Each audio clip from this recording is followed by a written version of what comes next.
Channel আনন্দে স্বাগতম। এই মুহূর্তের গুরুত্বপূর্ণ খবর হলো, বহু আকাঙ্ক্ষিত রাম আবির্ভাব ভূমি অযোধ্যায় শ্রী রাম মন্দিরের শুভ উদ্বোধন হতে চলেছে 22শে জানুয়ারি 2024।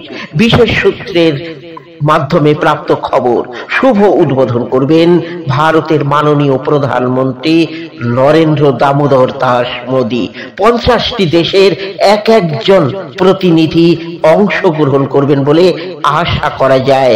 4000 সাধু সন্ন্যাসীকে আমন্ত্রণ জানানো হবে। পৃথিবীর সব দেশের নজর থাকবে রাম মন্দিরের দিকে। চলছে প্রস্তুতি পর্ব। শুভ উদ্বোধনে উপস্থিত থাকবেন অমিতাভ বচ্চন, সচিন তেন্ডুলকর, বিরাট কোহলি, গৌতম আম্বানি, মুকেশ আম্বানি, রতন টাটা, অক্ষয় কুমার, অরুণ গোভিল, দীপিকা চিকলিয়া, সৌরভ গঙ্গোপাধ্যায়, রামদেব, রোহিত শর্মা, মহেন্দ্র সিং ধোনি, কপিল দেব।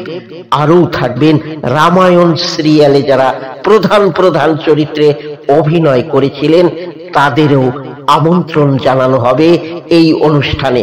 আরও পৃথিবীর হাজার হাজার লক্ষ লক্ষ ভক্তবৃন্দ উপস্থিত থাকবেন।